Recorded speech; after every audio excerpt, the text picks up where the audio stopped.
In the name of God, most merciful, ever merciful, and may God's peace and blessings be upon His holy Prophet Muhammad and his progeny and household. Brothers, sisters, Assalamu alaikum wa rahmatullahi wa barakatuh. So this is going to be the last lesson in our mini-series on the special prophethood, or the prophethood of the Prophet of Islam, Prophet Muhammad sallallahu alaihi wasallam. And this lesson has to do with this character that we hear about him, which is called in Arabic al-Khatamiyya. So the best translation for it is just to say the seal of prophethood, Khatam al-Anbiya, and we'll talk about what that means. But generally speaking, this is going to be, to a large extent, Alaykum assalam wa rahmatullah.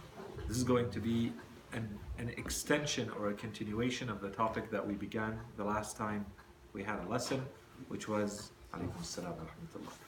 So we said that we're going to talk about two topics in the last lesson, which was the universality of the message of the Holy Prophet, so that it's a universal message that applies to all of humanity, as well as the eternal character of Islam, so that it's good for all times, all future times following the revelation. And so today we want to continue with that topic, but now we want to look at specifically the prophethood of Prophet Muhammad sallallahu alaihi wasallam, which is usually referred to as al-Khatamiyya. So this lesson is designed to finish this topic, to close off this topic, and inshallah we will be successful in setting the stage to begin the new series once this one is done, the series of Imamah. So inshallah we'll make that transition very clear at the end of this lesson. This lesson is built with an introduction, and then the author jumps right into the Quranic proofs and then the narrational proofs for saying that the Holy Prophet is Khatam al-Anbiya, the last of the prophets, the seal of prophets. And of course, at the end of it, he gives a little bit of an explanation. He adds a few more points on why is this valid, why do we say that this is the last of prophets, and a few points around that. And then there's an answer to an objection that may be asked around the topic that we present in this lesson. So the quick recap until now for this series. We began by establishing the prophethood of Prophet Muhammad sallallahu alaihi wasallam, and we said that there is three big ways to establish the prophethood of someone. We study their character, we rely on prophecies from previous prophets in whom we rely, and we consider their prophecies to be valid. And thirdly, we look at their claim and their miracle. And very quickly we went through the first two, and then we spent a little bit of time on the third of the aspects of proving, establishing the prophethood of the Holy Prophet, which is the miracle of the Quran. And we looked at the Holy Quran from two angles. The first being, what do we mean when we say that the Quran is a miracle? So the miraculous nature, the miraculous aspect of the Holy Quran. And from another point of view, we looked at the Quran to establish its authenticity. To what extent can we consider this to be the valid original that was revealed to the Holy Prophet that we still have in our hands today? So with that, we should have already established to anyone following from the beginning until now the validity of the claim of the Holy Prophet as a prophet, and the validity of his miracle as the Quran, as his main message to humanity, with the core tenets, with the core teachings and beliefs well established in the Quran, and the Quran being the original as it was revealed by the Holy Prophet, to the rest of humanity. In other words, by now we should have clearly established that Islam is a true religion. The next question that we're now trying to answer, and so this is what we began in the last lesson, and we're going to finish it today.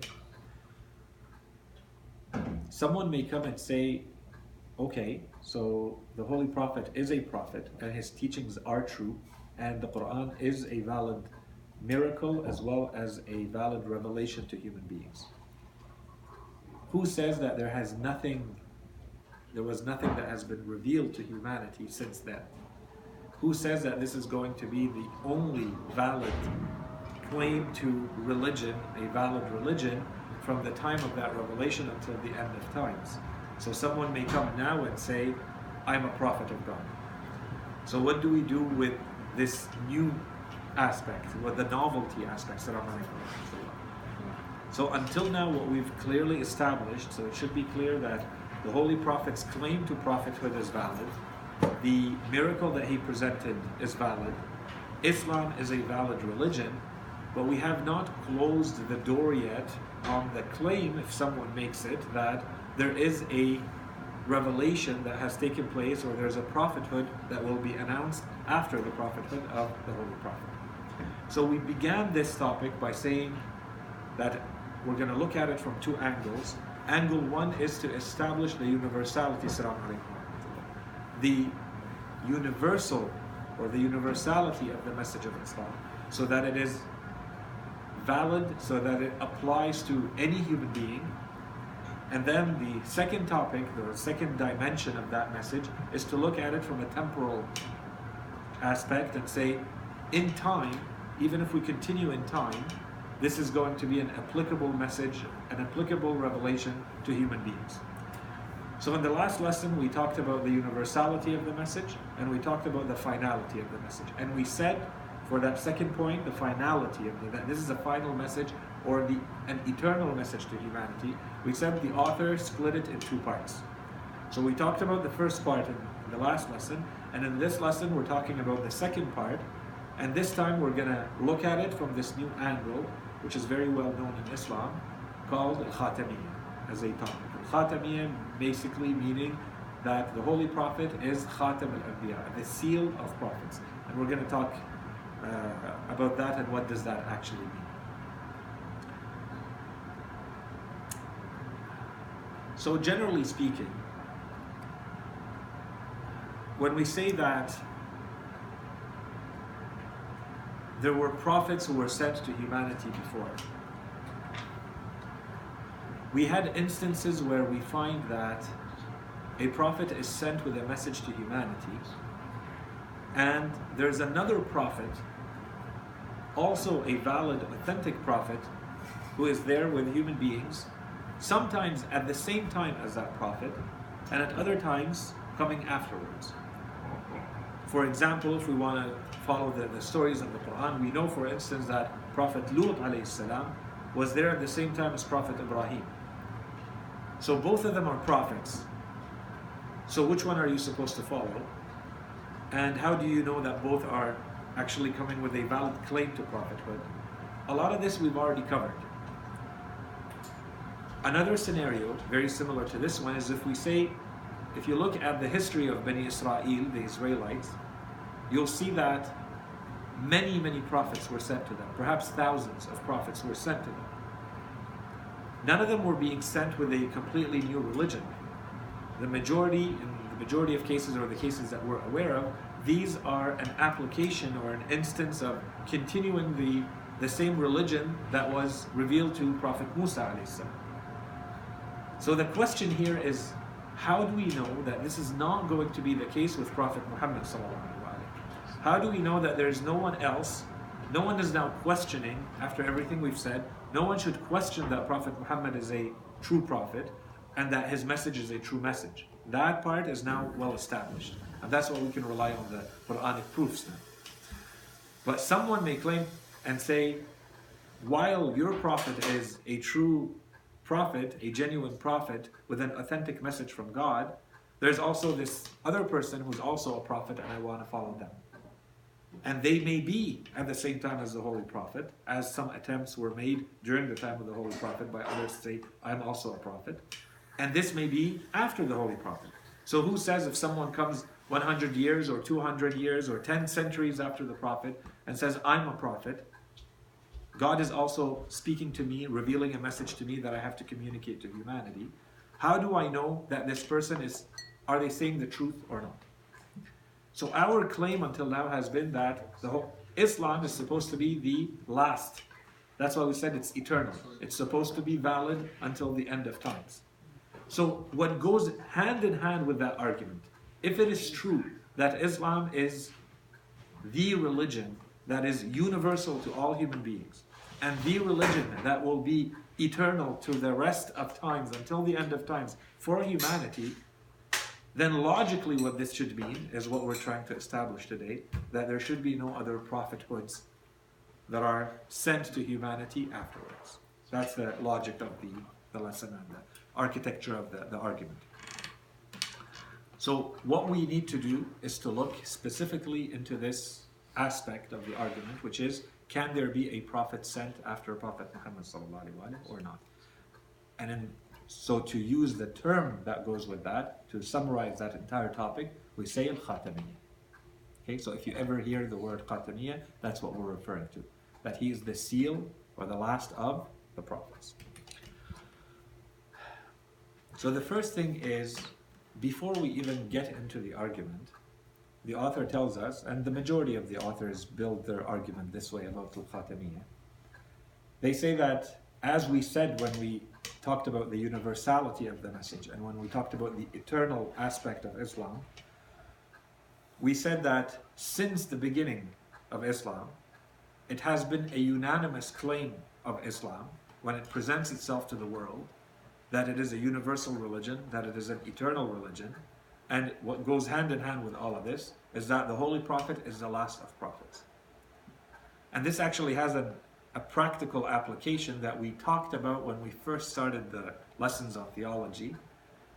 We said that in every belief system, in every ideology and belief system, you have things that are, in Arabic they say it's daruri, it's a necessary belief. And at that time when we presented it, we said it's like there is a sphere with a definition. If you meet that definition, you are either in the sphere, and if you don't meet that definition, you're outside of that sphere. There are conditions. One of the conditions of being a Muslim, that's what we mean when we say something is considered unanimous in Islam. There is a unanimous claim in Islam, so every Muslim and every non-Muslim who has studied Islam should also know this. There's a claim that the Holy Prophet is the last of prophets. So the practical application of this means that if you say the Holy Prophet is the Prophet of God, and I do believe in his message, but I also believe that there's a prophet that was sent after him, you're not in that sphere. In other words, you're not a Muslim. Okay, you've excluded yourself. There's a check mark that you're missing. The believing in the Holy Prophet as the seal of prophethood, as the seal of all prophets, is part of your belief in Islam. So it's daruri.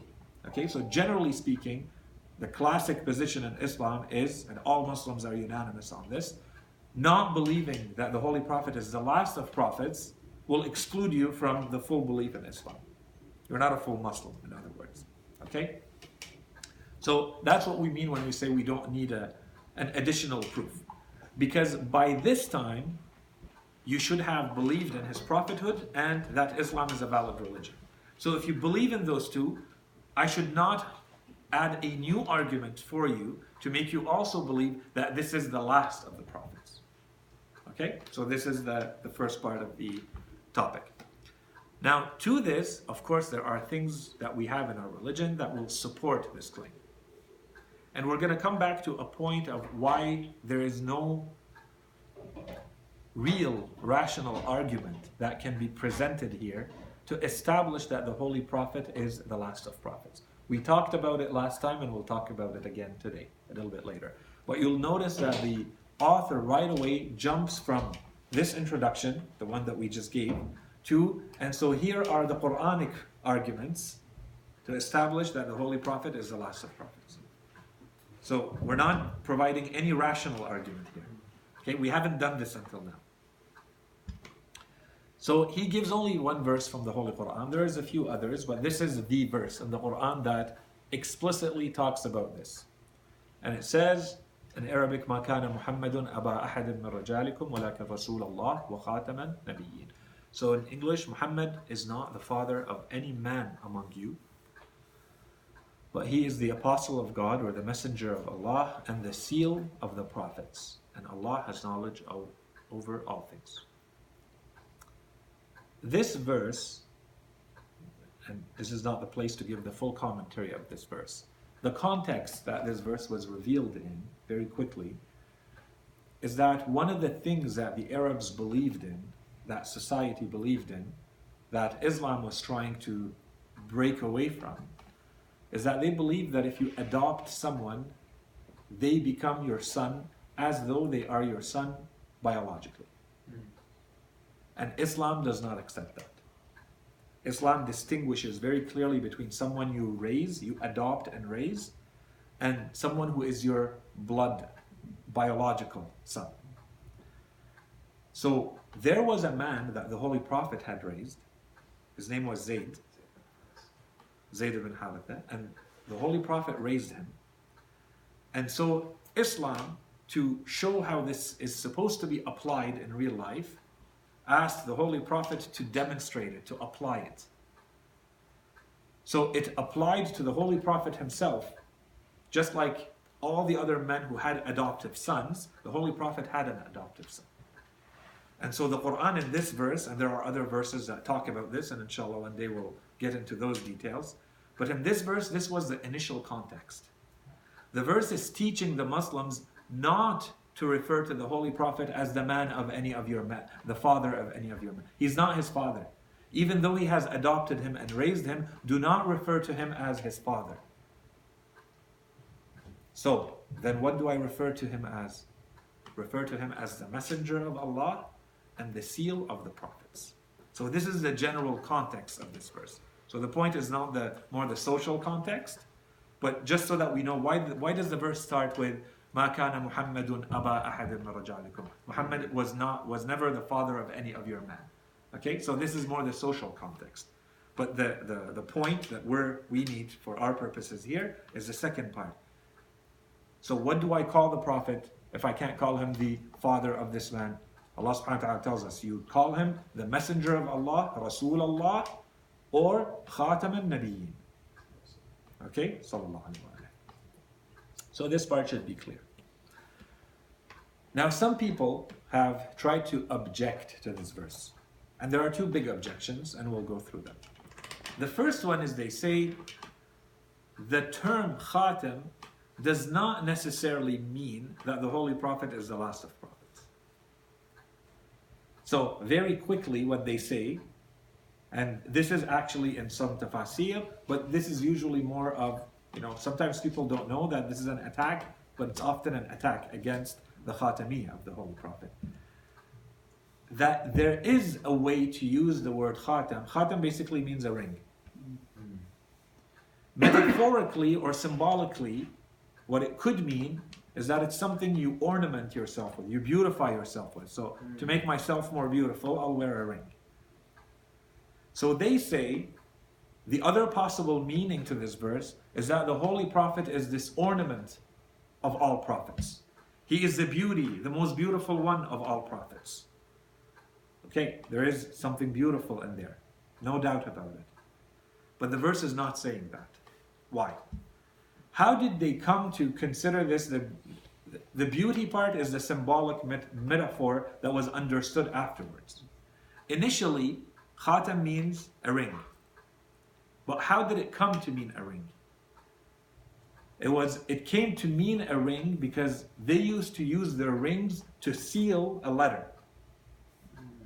It's like a signet ring, basically. Exactly. Yeah. So for me to use my ring, the reason I need a ring is because if I send a message to someone, I want to make sure that that message reaches them fully, completely, no one tampers with it, and they know that no one tampered with it. So I seal it with wax, I close it off, and I put my insignia, and I put my signature, my name, whatever, on my ring.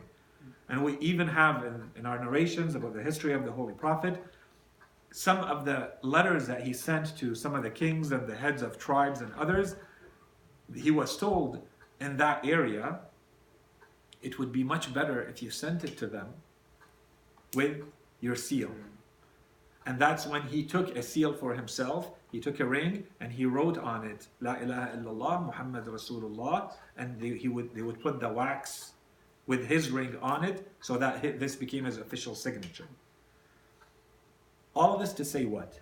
All of this to say that even though the word may have this symbolic meaning of ornament and beauty, or the more material meaning of ring, even if it means ring, what it really refers to is when you want to seal and finalize something.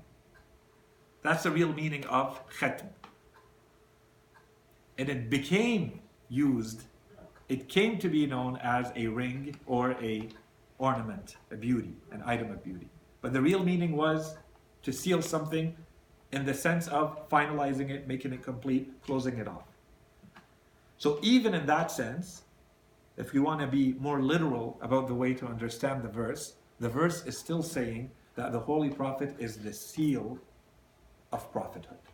That chain of prophethood is sealed with the Holy Prophet. Yeah. So even just as maybe a quick question on that, for the literal sense, would it also be possible to use the verse of Khatam Allah ala qulubihim in the sense that if it was just a ring to beautify it, the Quran would not use that word? Agreed, In that 100%. Yeah.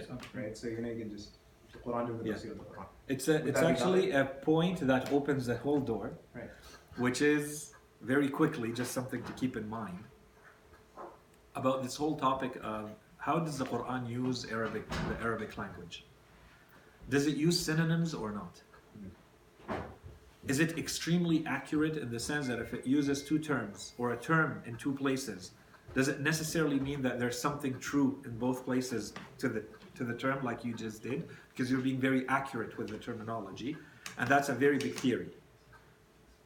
And there are increasingly now, there are some of our scholars, or scholars who are spending a lot of time studying the Holy Quran, who are concentrating on this specifically, to try to see if the Quran uses a term here, and another term that generally speaking Arabs consider a synonym of it, they're saying it's not a synonym. These two don't mean the same thing. Otherwise the Quran would have used the same term.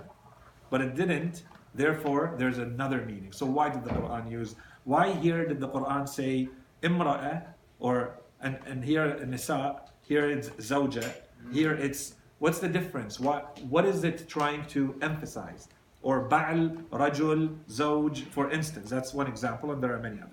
The same thing can be said here. So based on that theory, if you use that theory, and I do believe that the Quran is extremely meticulous in how it uses its terms, then of course, khatm here and khatm here or khatam here have a similar root, therefore the similar common thread that applies to both, of course. So that was the first objection. Is it possible that the verse is not referring to the Holy Prophet as the seal, as in the final? We said no. So that objection doesn't work because the verse does not mean it's an ornament like a ring. The verse really means to seal the chain of prophethood with the Holy Prophet. He is the seal. The second objection that is sometimes used, and this one is weaker than the first, is that they say, okay, we'll agree that he's the seal of prophethood, but there might be messengers sent after. So the verse says, Khatam al-Nabiyyin, the last of the prophets. It doesn't say the last of the messengers. So someone else may be sent, and that person is a messenger, not a prophet. So they're trying to play on the distinction between prophethood, the chain of prophethood, and the chain of messengers. The quick answer to this one, we gave it, and we can spend more time on it or not. I think this, in short, is very, very sufficient.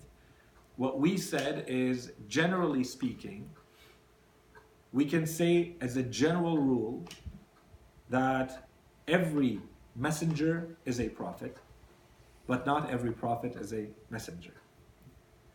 Or to say it differently, being a messenger is simply a much higher rank than being a prophet. So they're all prophets, but once they reach a certain level, that's one version, or when there's additional duties given to their prophethood, that makes them a messenger. That makes them a Rasul. If those duties are not given to them, they remain only a prophet. So if the verse is saying he is the last of prophets, that would include being the last of all prophets as well as the last of all messengers. So no one can come and say, he may not be the last of all messengers. Otherwise, the verse would have said, he's the last of all messengers. And had the verse said that, then someone would come and say, the verse doesn't say he's the last of prophets, and there could be others who are prophets, and that would be a valid argument. Because there's much fewer messengers than there are prophets. Okay, so that part is clear, inshallah. So these are the two big objections against this verse, and as you can see, they're both not very strong.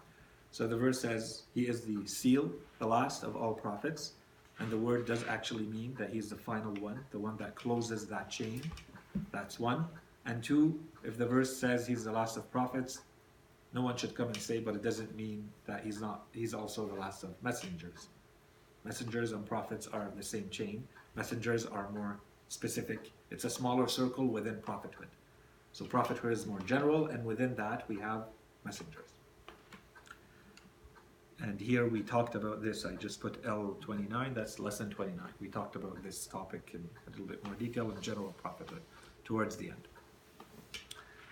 So beyond the Quranic proof, we also have hundreds upon hundreds of narrations, a hadith, that also establish that the Holy Prophet is the seal of prophethood, the last of all prophets and messengers.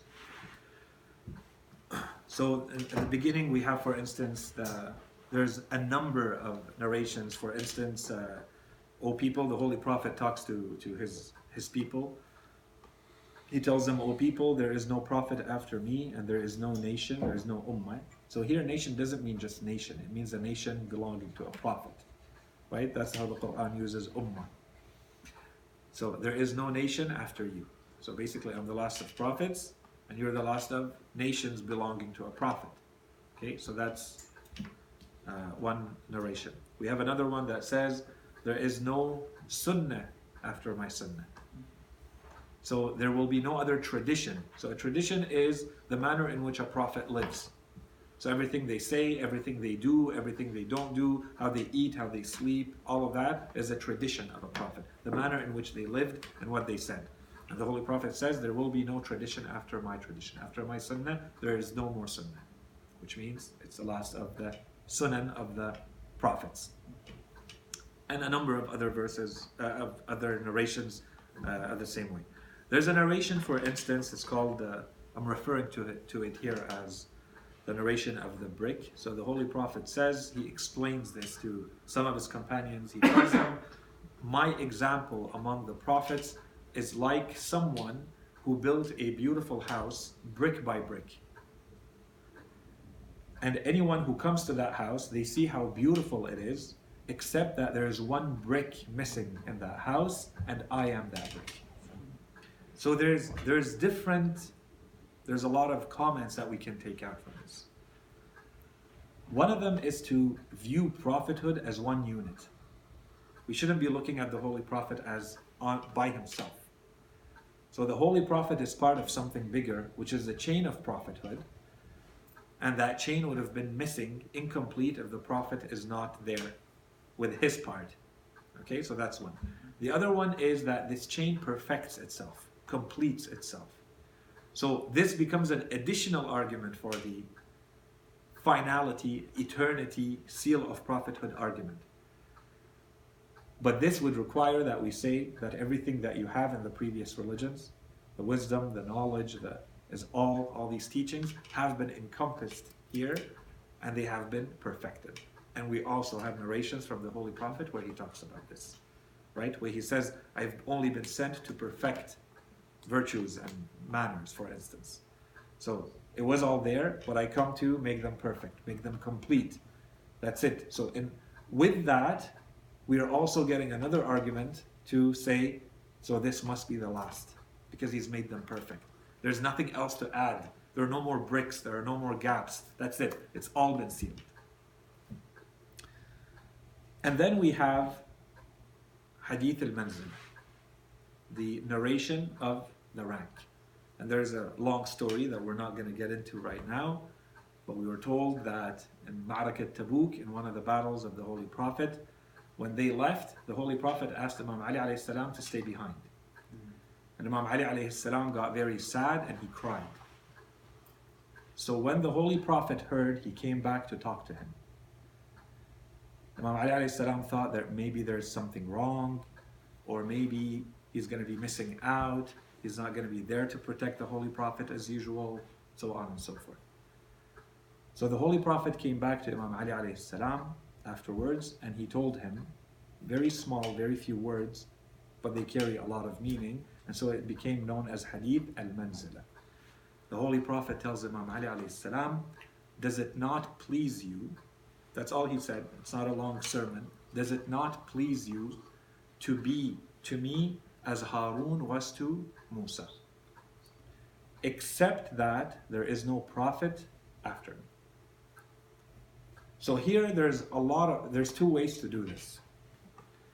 Either I look at this narration from the Holy Prophet and I say, so in which ways was Harun related to Musa? And I try to list a few, okay? Or I do it by exception. And I think the real way to do it is by exception. What do we mean? The Holy Prophet says what the only thing that is different between them is, right, in the same sermon, the same hadith. He tells him, you are exactly to me as Harun was to Musa, with the one exception that there is no prophet after me. So that's the one angle that we have to exclude. So you're not a prophet. Prophet Harun was a prophet and Prophet Musa was a prophet. But what else is very significant? Well, they were brothers. They were blood brothers. And the Holy Prophet is telling him, you are to me as Harun was to Musa. And that's one topic. Another very significant topic is when the Quran talks about Prophet Harun and Prophet Musa, what does it say? It's very, when you're talking about the meticulousness of the Holy Quran and how it uses the terms. At some point, Prophet Musa alayhi salam was supposed to go meet Allah subhanahu wa ta'ala. In other words, go receive a message from Allah on his own. When he does that, the Quran says, when he went to receive the covenant of Allah subhanahu wa ta'ala and to meet Allah subhanahu wa ta'ala, he told his brother Harun, وَقَالَ لِأَخِيهِ هَارُونَ خْلُفْنِي فِي قَوْمِي, become my Khalifa over my people in my absence. When I'm not there, you're the one who succeeds to me when I'm not there. This is, you want to see the term, the accurate term used by the Quran, it says, أُخْلُفْنِي فِي قَوْمِي, become my Khalifa over my people. So the Holy Prophet is telling Imam Ali alayhi salam, does it not please you to have that relationship with me? Is that not enough? So there's no problem in you, there's no issue in you, there's no gap, you haven't done anything wrong. That's now not why I'm leaving you behind in Tabuk. I'm leaving you behind just like Prophet Musa left Prophet Harun to clearly show who is the successor when I'm not there. Yeah. And say wouldn't another similarity also be how the Ummah betrayed Harun? So yeah. The same way the Ummah betrayed Of course. And we have narrations from Imam Ali alayhi salam where he explains that in detail. When he comes to the holy grave of the Holy Prophet alayhi salam, and he talks to him and he repeats the verses that Prophet Harun said. We have the same words in the Quran when Prophet Harun spoke to Prophet Musa alayhi salam when he came back and he saw what had happened to Bani Israel. And he took his brother aside, alaykum assalam wa rahmatullah. So he took his brother aside. He was angry or disappointed. He's like, what is this? What has happened? Why are these people in this state? And he tells him, these people have considered me weak. استضعفوني وكادوا أن يقتلونني. They were about to kill me. These same, we have narrations where the Imam Ali alayhi salam comes to the Holy Prophet's grave and he repeats the same ones. And we have other narrations from the Holy Prophet where he explains this. So there's absolutely a complete alignment here between the two. Excellent point. We also have narrations from the Holy Prophet and from the Imam alayhi salam. If we go back to general ad'iyah, and we go back to general ziyarat, where it is clearly stated and again that the Holy Prophet is the seal of prophets. He is the last of prophets, in his own ziyarah as well as the general ziyarat that we have.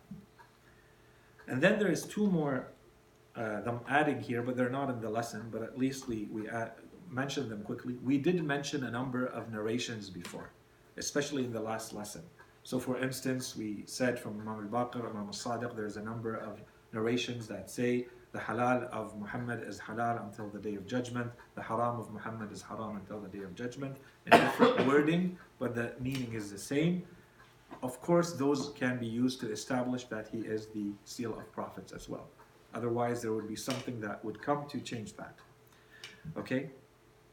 And then the last point that is not mentioned here, but if you go back to, let's say, the stories of previous prophets or their sayings, you will find in there that they clearly prophesied that there will be a prophet who will come after, and he will be, and his characteristics, of course, match entirely those of Prophet Muhammad, and that he will be the last of the prophets, the last of all prophets, the last of messengers and the last of prophets.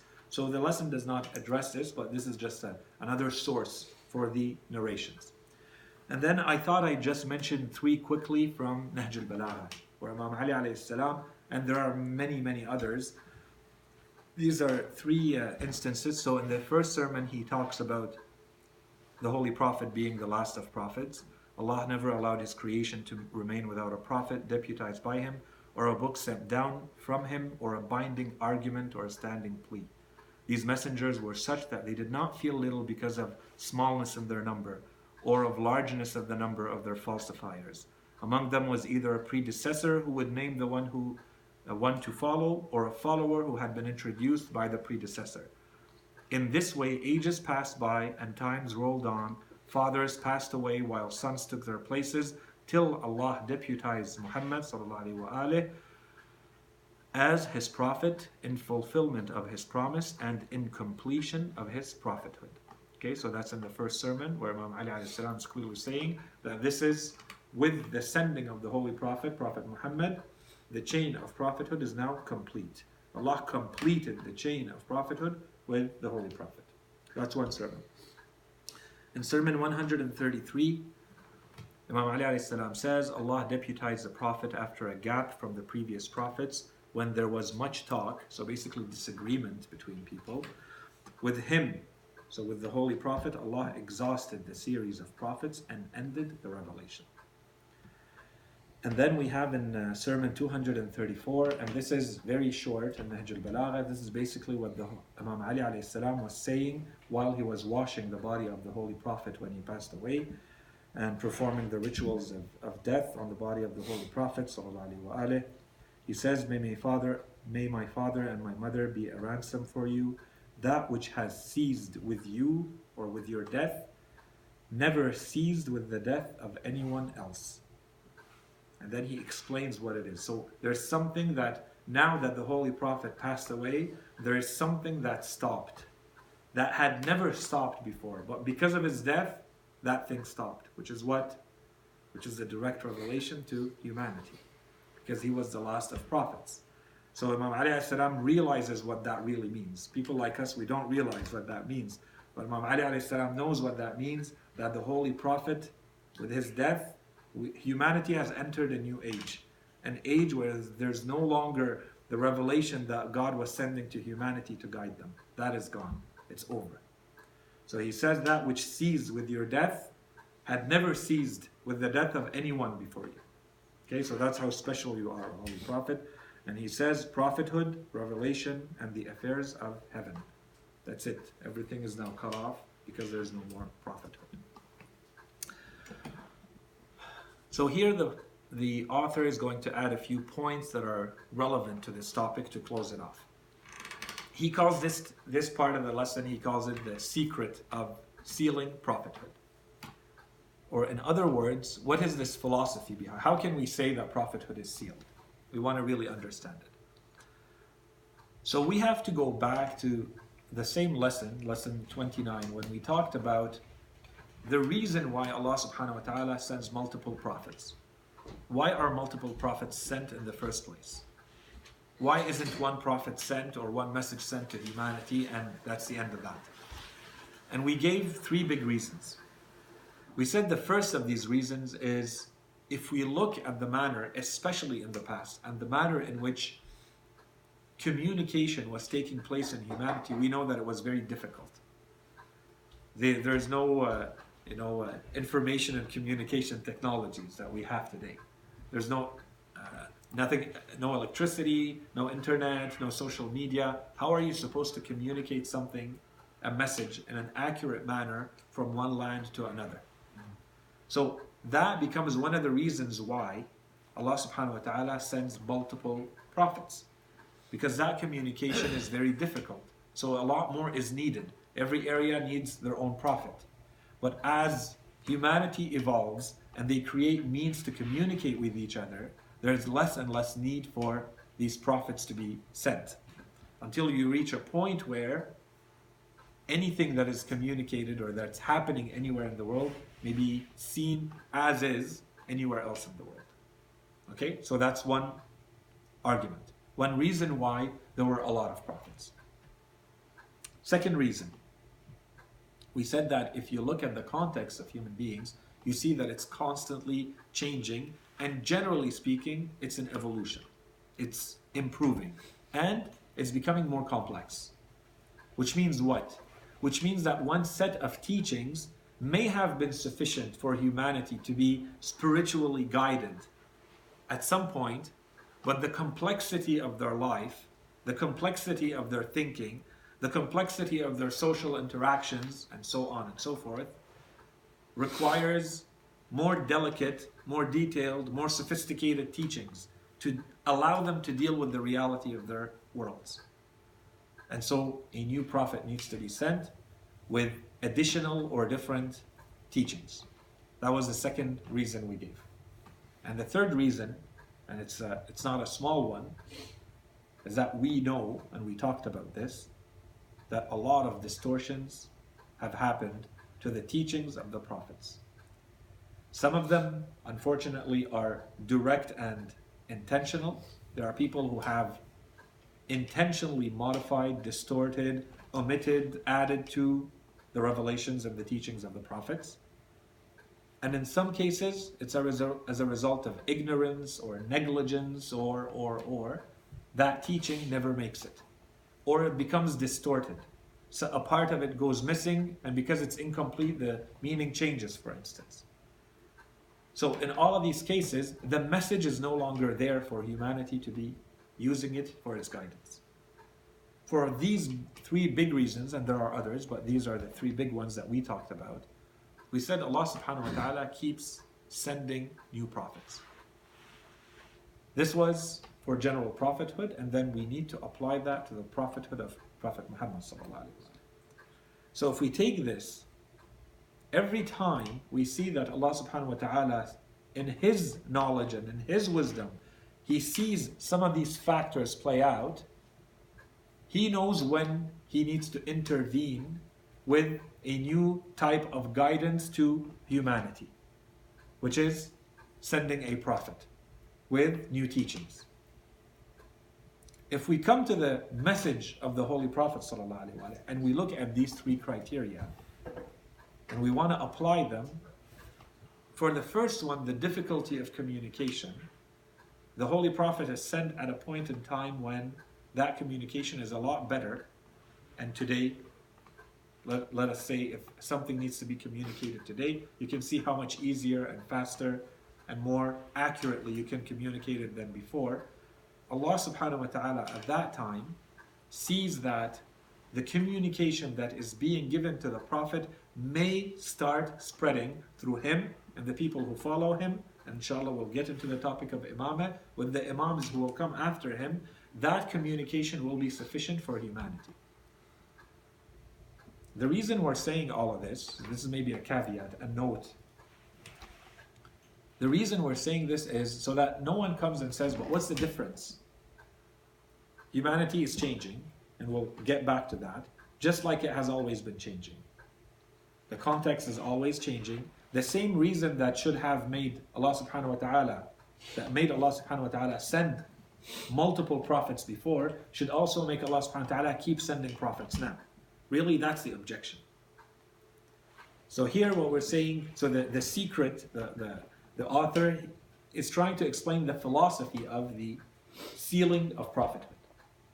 So he's saying if we look at the three big factors, the communication, Allah subhanahu wa ta'ala must have seen, must have considered in His knowledge that this message that He's communicating to the Prophet is now going to be in a state, at a point in humanity, given the people around the Prophet, given the manner in which the Prophet is going to communicate to the people around him, that that message is going to reach everyone it's supposed to reach at the time it's supposed to reach them. That's one. Two, the changing context. So the claim here is that this is going to be universal and applicable to any context and any circumstances that you could face as a community, as followers of the Holy Prophet. And three, and that was, we spent enough time on this, we're going to ensure that there are no distortions to this message. And so long as that message is preserved as is, so long as that message can be communicated far and wide as it's supposed to, and so long as that message is going to be applicable to anyone who gets it, then there's no need to send more prophets. The reason why more prophets needed to be sent does not work anymore. It's no longer a driver. Allah subhanahu wa ta'ala does not need to intervene with new prophets and new teachings. Okay? Two more points related to this, and this is important, and I mentioned it at the beginning, and we're finishing with this. We have to emphasizing the fact that just based on your human reason, none of us, no human being will ever be able to look at these factors. So for instance, can this message actually be communicated in the right way? One. Two, what about the context? Is this message, is this set of teachings, is it going to be sufficient for all the different permutations, for all the different possibilities, alternatives, anything that may come up in that type of society or not? If I need a new set of teachings, then I will send them. Two, so there's the if, and then there's the when. So change is happening in society. Who is going to determine that this is enough change and therefore we need a new prophet? And who is going to determine when that's enough change? So there's if society is evolving, society is changing. Has it changed enough to require a new prophet? One. And two, okay, we agree that change is always happening. So when does it happen? Does it happen now? Does Allah subhanahu wa ta'ala need to send a prophet now, or does He need to send him in 500 years? Where is this paradigm shift?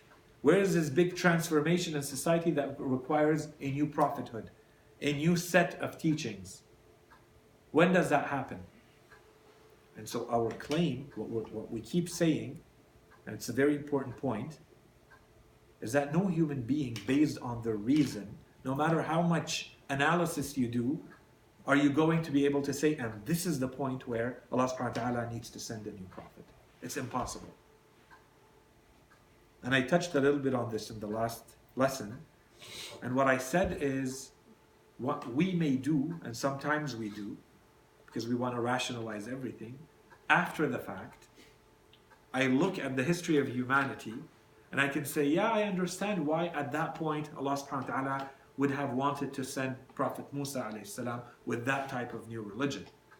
And why Allah subhanahu wa ta'ala would have wanted to send Prophet Isa alayhi salam at that point with those miracles to those people. That's after the fact.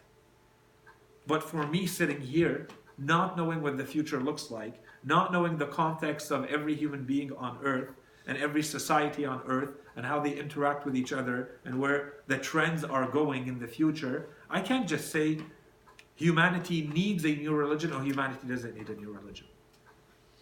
The only reason why I can say that there's not going to be another religion sent is because God told me.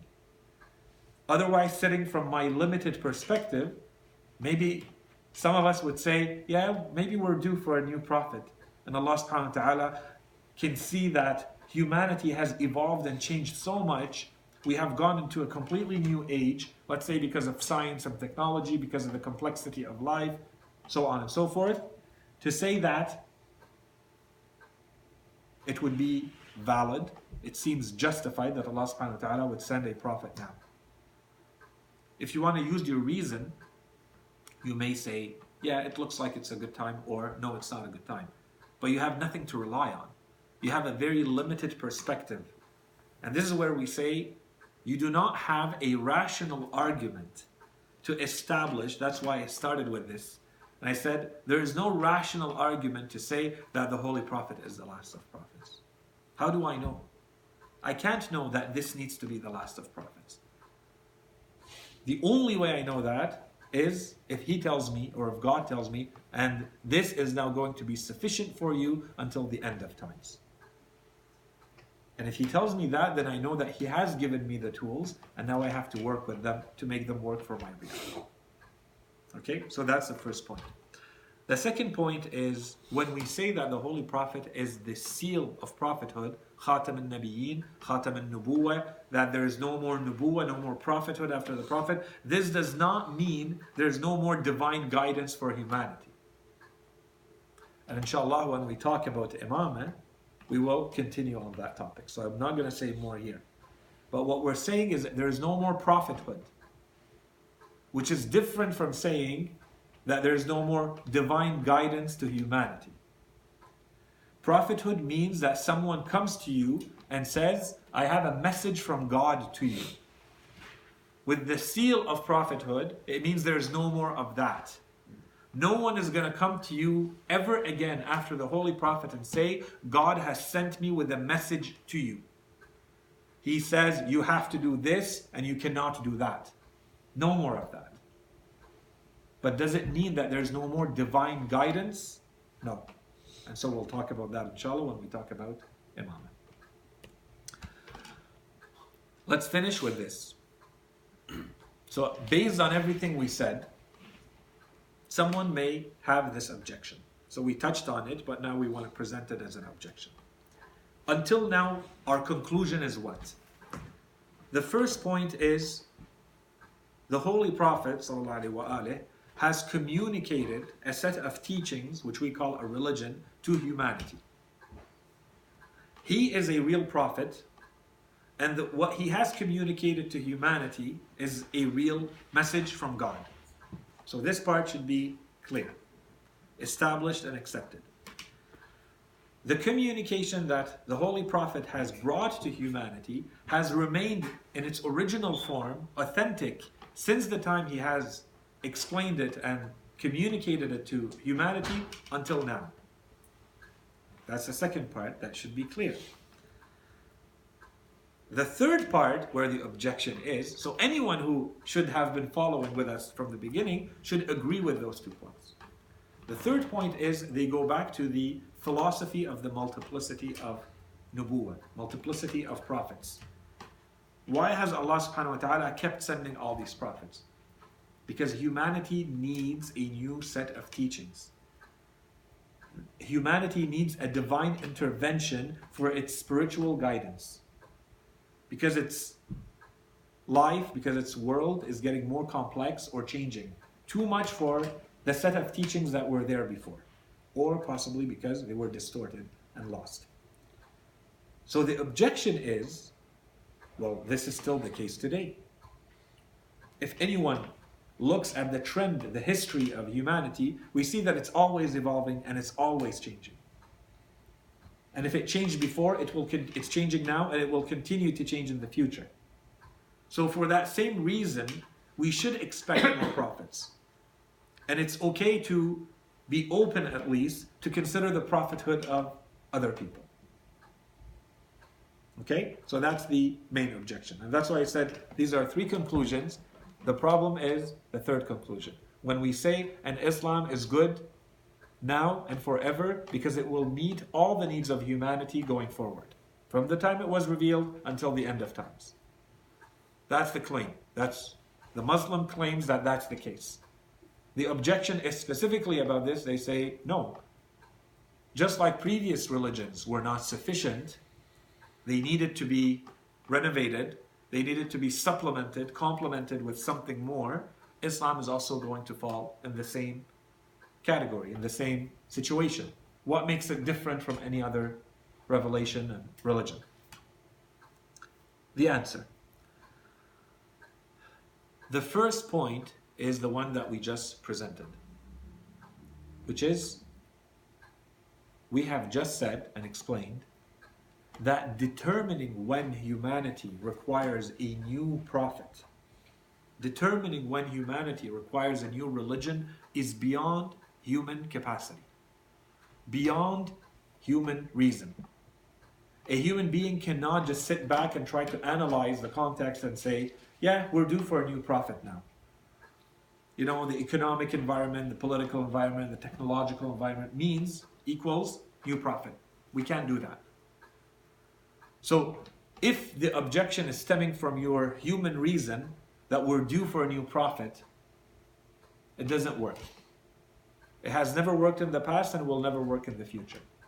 Human reason cannot determine when humanity is due for a new prophet. Okay? So that's first part of the answer. Second part of the answer. Sometimes the changes that we're talking about are a little exaggerated. Something was revealed to the Holy Prophet, he communicated that to humanity. Someone may look at it now and say the world has changed so much that we need a new religion. Let's scrap the one we have and put something new in place. No. There's a lot in what was revealed that was revealed in a way, it was presented in a way to humanity as this is fixed. Nothing is going to change in that. For example, things that we consider morals. Morals are morals. Whether it was 10,000 years ago or 10,000 years in the future, humanity is always going to appreciate and respect, for instance, loyalty and truth and lean towards beauty and like justice. These things are never going to change. And this represents a very large part of religion. That's one. Two, there are things that are related to the social realities of human beings. For example, that human beings are social creatures who, for instance, live in this unit called a family, who will be born from parents. And so when Islam comes and says, and this is how you're going to deal with your parents, and this is how you're going to deal with your siblings, and this is how you're going to deal with your children, this is not going to change. Okay? So these are things that are considered fixed because of human nature, and we'll talk about human nature in a second. Laws. This is the easiest target. Laws need to change. Not all laws need to change, because a lot of them are anchored in the things that are fixed in human nature. When the Quran says, أَوْفُوا يَا أَيُّهَا الَّذِينَ آمَنُوا أَوْفُوا بِالْعُقُودِ, respect, honor your contracts. Okay, so of course today's contract is going to be a little bit more sophisticated than the one written 14 centuries ago. But is it still a contract or not? It's still a contract. Which brings us to, and this is not in the lesson by the way, but I think we need to add it in there, that whole point that we just presented. Which is, we have to distinguish, not every part of religion is equal to every other part in religion. There are things that are fixed, these do not change. And there are things that are changeable, modifiable, depending on where you are, depending on the context, the circumstances, and all of that. So if the Quran says, أَوْفُوا بِالْعُقُودِ, it's difficult for someone to come and say, given the changing context, we no longer need to apply أَوْفُوا بِالْعُقُودِ, honoring your contracts. No, the only thing that has changed is the complexity of the contract, and we believe that there's still enough in our religion to allow us to deal with the very sophisticated new contracts we have in place. Do not break your word. Be truthful. Keep up your word. Be loyal to what you say, and so on and so forth. That doesn't change. And the last one is because all of this is anchored in human nature. And this is the link that we're not going to emphasize now, but I'm hoping to put the seed in there, in your minds. This is the link with this insistence in our religion about fitrah. The point of our religion is always to bring us back to our original fitrah, our true nature. It does not matter whether it's now or in 10,000 or a million years from now. Human beings have a certain, by creation, they have a certain nature. That nature is never going to change because you're a human being. Our religion, its purpose is to bring you back to that fitrah. If that point is understood, then you understand that no matter how much the world changes around you, your nature is not going to change. And how you come back to that nature is not going to change. It may become more complex, more sophisticated, but this is where we go to the next point. And this is what the author talks about. But I think we needed that little layer on top. This is where the author says, it's true that the world is changing. So now we're going back to the core of the objection, which is the world is always changing. Yeah, it's true that the world is changing. But if you look at Islamic teachings, we do have specific instances that have to do with everything that happens, but we also have general rules. We have abstract principles that are left to the scholars and to the people who understand Islam to come take back and apply. So instead of telling you, and this is how you're going to deal with the small chair and with the big chair and with the white chair and with the black chair, I'm going to give you a general rule on how to deal with chairs. And then you, as a specialist on chairs, you're now going to see how it applies there, where it applies and where it doesn't, right? And this is where you see that our religion emphasizes on this point of explaining to you the general principles that you need to apply. But to do that, you have to become an expert. And this takes you to the next point, which the author doesn't spend too much time on. This is where you start to see that our religion, that Islam, while it gives you these foundations that are fixed that don't change, it puts in your hand general principles, and then it tells you how to apply them. But in order to apply them, it also must grant you the permission to do so, the confidence to do so, explains to you, this is where you play. As an expert, as someone who's allowed to use your ijtihad, this is the scope of your ijtihad. This is the scope of where you can use your reason to say, here it's fixed, I don't have any opinion here. Regardless of how much it changes around, this is a fixed item in religion, a fixed principle, a fixed law. And here, this is one where I have to adapt. I can change, I have to adapt, and I have the tools to do so. And hopefully you see that from there, and there's a lot of examples that we can give. For instance, our religion explains to us that here is the rule, here's the law that applies, and then sometimes it gives you the exception, it applies the exception for you, and sometimes it gives you the general rule, and it tells you if you are in a situation of obligation, of necessity, then of course you may break that law, you may break that rule. In any case, not just here, in any situation where you have to break away from that law. Okay, so it gives you that rule. It tells you, for instance, where and where not to use your reason. What's the scope of your reason, and where does your reason need to stop? It tells you, for instance, how to read the context. Which context counts? So when I look at the financial context, the social context, the political context, how do I apply all of that? It tells me, for instance, this is where we get into the specific roles. It starts to give roles and responsibilities to certain people in society. It says that judge, the person who plays the role of the judge in society, has a special position. And in that role, they have more leeway in making their decisions. But they have to be a real judge, competent, qualified in that role, and then they can apply the reason and see what's in the best interest. What's in the interest of the majority? What's the greater good? And they have to rule in that manner. And the link that I wanted to make from all of this is to say, and a lot of this may seem, and it is, in fact, abstract. And you can see where people might err a lot, might make huge mistakes, because they're trying to see, and they determine that this is where I can use your reason, and because of a small mistake of, well, actually that's not where you use your reason, but they did, they can go completely astray or not. Well, maybe the life of the Holy Prophet, the 23 years where he taught this religion, maybe it was not sufficient to show you the full complexity of life as it was evolving. And maybe the way in which you can apply your reason and you can apply these general rules that Islam is giving you, you need a lot more examples so that after a certain point of not having seen one or two examples, one or two cases in the life of the Holy Prophet, after you have seen 200 of them or 500 of them, because you've seen them over 200 years after the Holy Prophet, from people who rule in the exact same way and who think in the exact same way as the Holy Prophet, now you're confident to take that, and that becomes the way in which you can apply this religion until the end of times.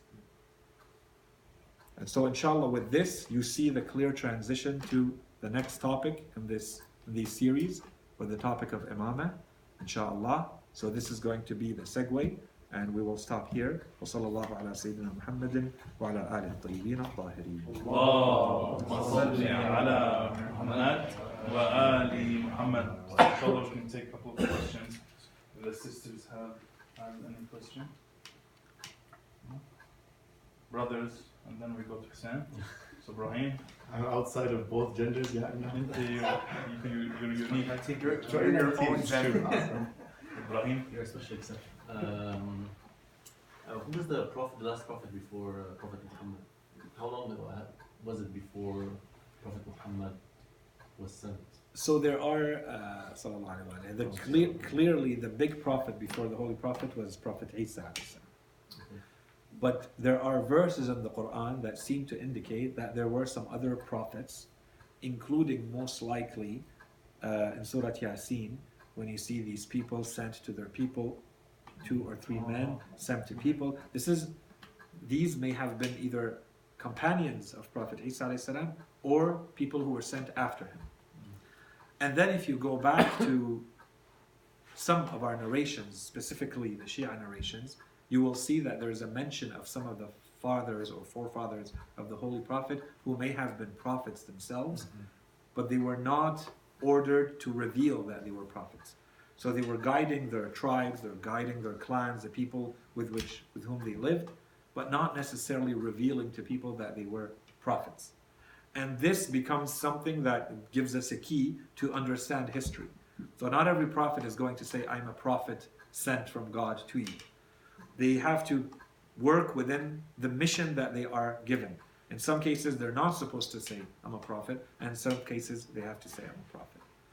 Yeah, so this is an excellent question. But that's why still, in general, to humanity, and especially to the people living around the Holy Prophet, the general feeling, the impression of the majority of the people is that there is no prophet that has been sent for a while.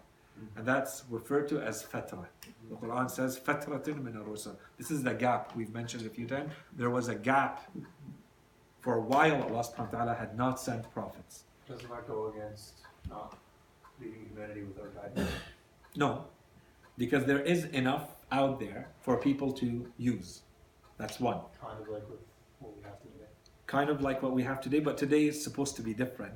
But 2, you role, and inshallah we're going to come back to that depending if we have one more session or not.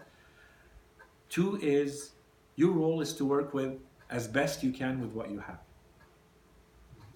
And obviously, I'll give you a very simple example. For us today, obviously my knowledge of the Holy Quran, my knowledge of Islam, my knowledge of what I'm supposed to be doing, I assure you, I'm 100% convinced that it would not be what it is today.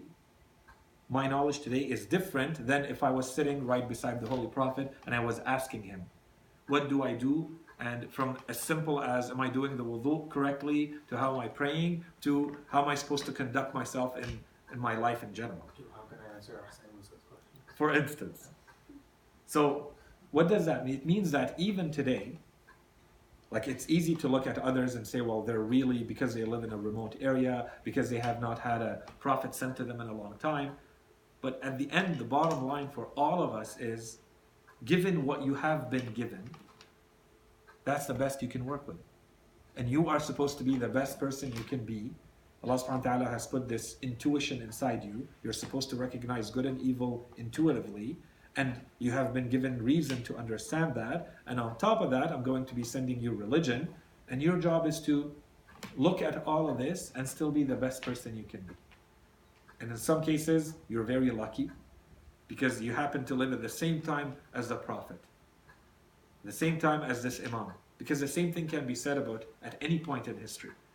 The person who's going to be with Prophet Nuh alayhi salam is going to complain that, is going to say that people who lived 2 generations before, well, Prophet Nuh alayhi salam was sent in some narrations, he was 850 years old when he was sent as a prophet.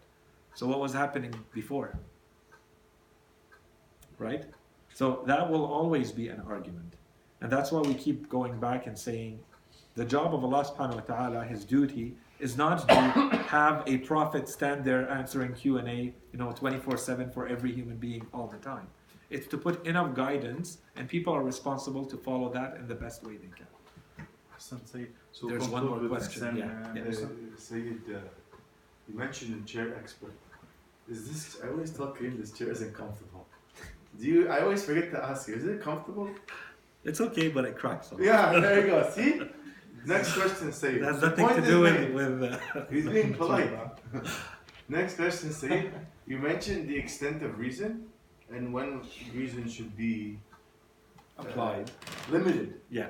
To the limits of reason.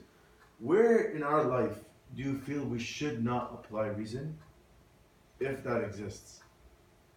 Is there a situation in our lives that you feel we should not? I already asked that. Yeah, generally speaking, religion is sent for a purpose. And based on what we presented, we said that the real purpose of religion is to help you in those things that you have not been given the tools to do on your own. You don't know what's going to happen after you die. For instance. So anything that has an impact on what happens after you die, there's no place for reason there. Unless, some human being has the capacity to go there, explore and do some lab work and come back and create theories and say this is how you're supposed to live. That will never happen, right? So this is where you see the limitations. Anything that has the spiritual dimension, anything that has the afterlife dimension, anything that has to do with the ghaib, anything that has to do with the unseen, the things that religion has taken upon itself to present to humanity, there's no place for reason there. Forgive me saying that. Yeah. I wasn't clear. I don't mean where we should not apply reason philosophically and religiously. I mean, where should we not apply reason personally? We always apply reason when it comes to our children, or our spouses, or our businesses. That's kind of maybe a bit away from the topic, but is there a limit to where it can be applied in our personal life?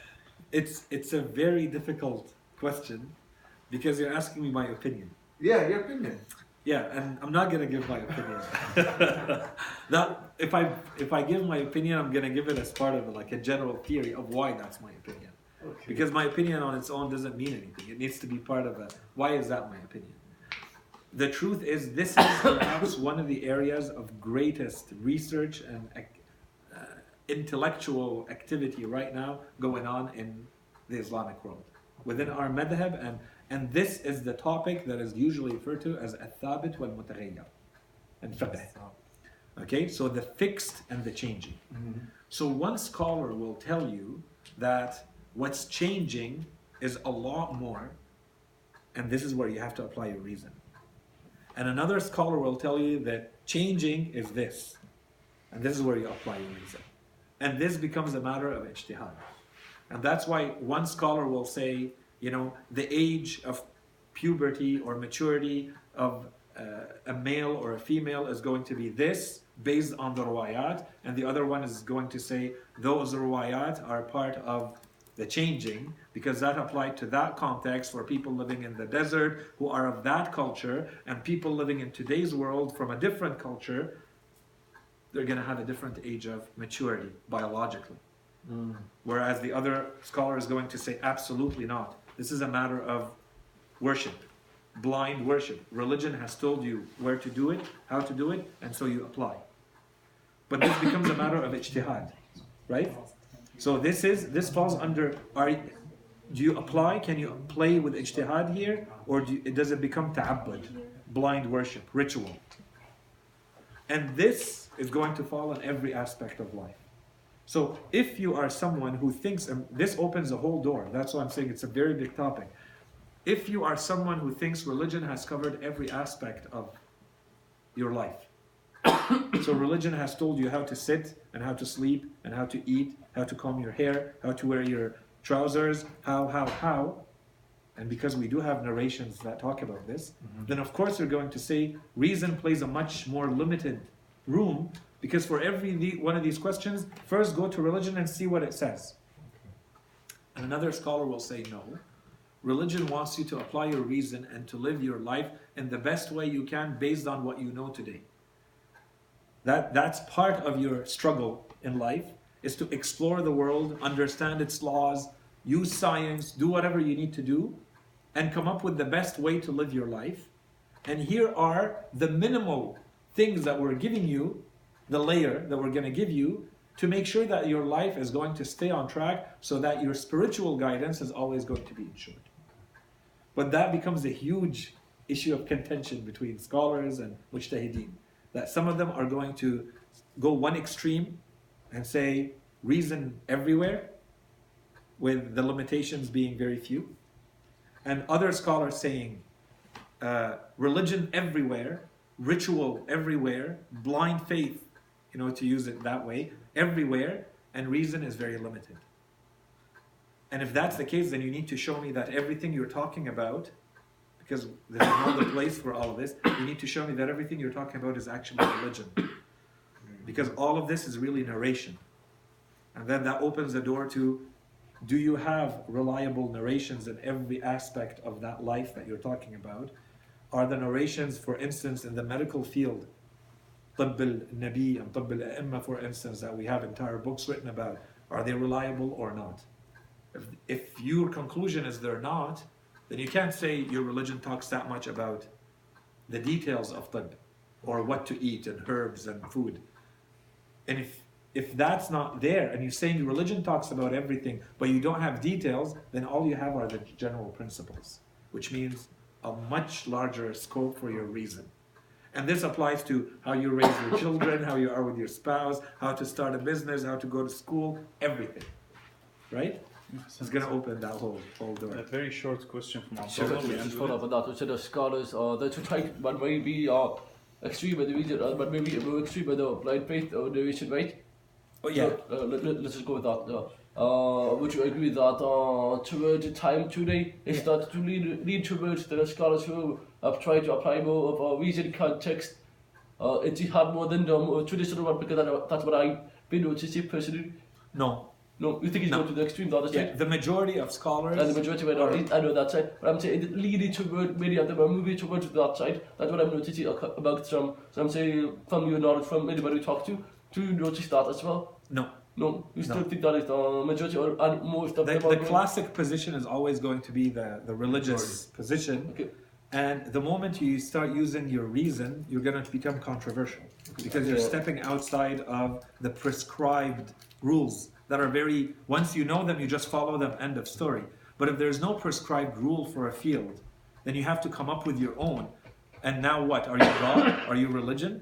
Who says that this is the right thing? You want to come up with your new economic system, your new political system, your new whatever system. It's a theory. This is your best shot, and the next who comes will say, completely wrong, this is my view. I mean, the application of human reason becomes subjective, and that opens the door for moral relativism down the road. Exactly. Right? And this is why some say that this is very dangerous. Exactly. Let's see that. Yeah. So and I mean, I simplified it to say there's two extremes. And there are extremes, but there's every shade of in between. between, right? صلوا على محمد وآل محمد.